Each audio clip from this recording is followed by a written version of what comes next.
It was a proud day in 2003 when Regional 1 lifted off for the first time.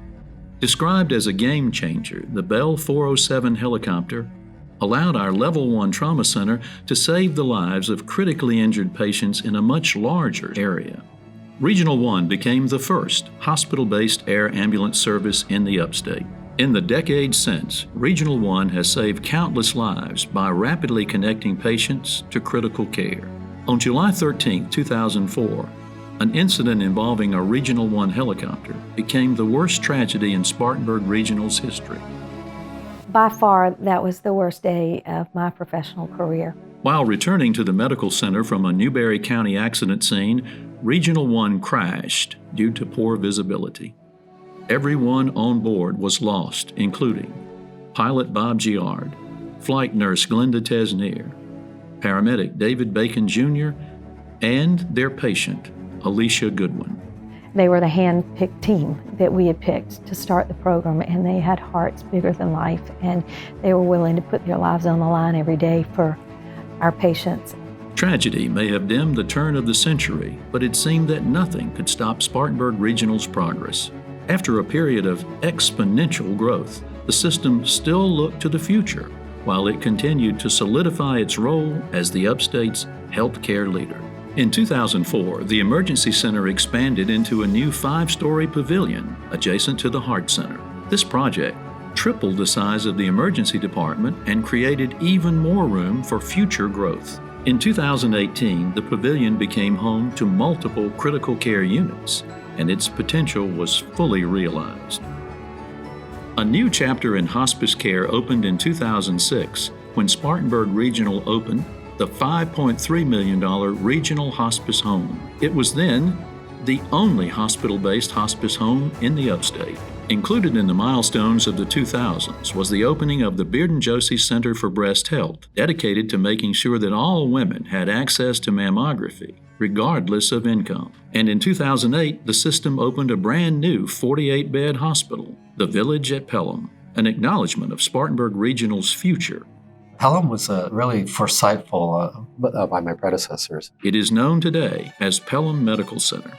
Pelham Medical Center became known for its quick and efficient emergency department, its top-rated stroke care, and much more. The adjacent Gibbs Cancer Center at Pelham became home to the revolutionary CyberKnife radiosurgery system. In March 2020, Gibbs at Pelham opened a 7-story expansion with easy access to the Greenville-Spartanburg International Airport. Gibbs at Pelham is poised to become a destination for cancer research and treatment. And the hospital system wasn't only growing west. In 2015, Spartanburg Regional acquired Wallace Thompson Hospital and Ellen Sager Nursing Home, both in adjacent Union County. They were renamed Union Medical Center and Ellen Sager Nursing Center. We knew the patients. Those patients have been coming to us for years, and we'd really like to provide those services where they live and not have to have them travel back and forth. It's never fun to travel 30 miles back and forth when you're not feeling well. 4 years later, in 2019, Spartanburg Regional purchased the Mary Black Health System. This included Mary Black Hospital on Skyland Drive, the Gaffney Hospital, now known as Cherokee Medical Center, and all associated doctors' offices. For the first time, the 2 hospitals which Dr. Hugh Black helped to start in the 1920s were then owned by the same entity. The Mary Black Hospital had not been locally owned in more than a decade. Today, nearly 10,000 people from all walks of life, doctors, nurses, office workers, cooks and housekeepers, technicians and transport drivers, and more, are all united by a common purpose.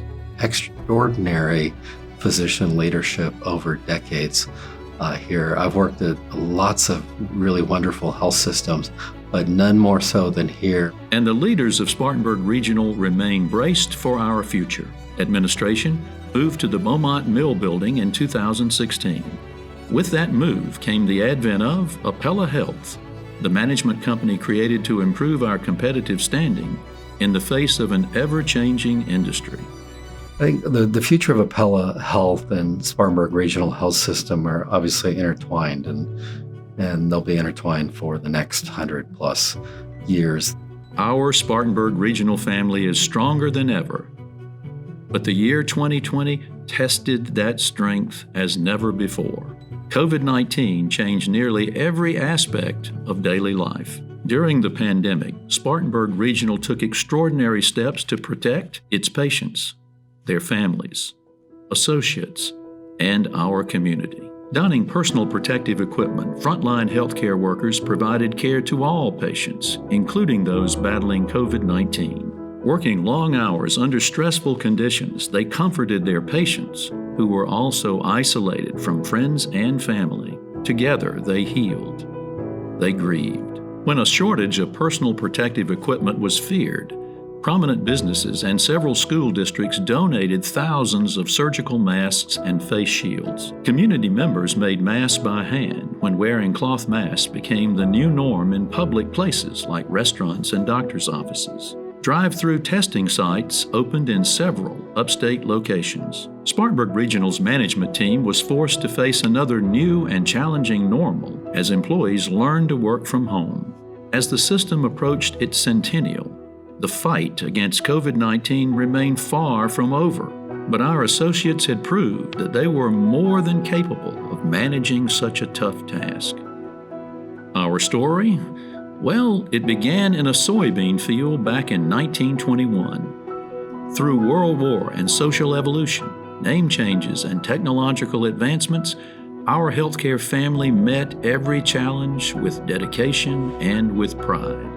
As our story continues into the next 100 years, Spartanburg Regional Healthcare System remains committed to bringing world-class healthcare to the community in which it all began, and to the many communities that we now call home.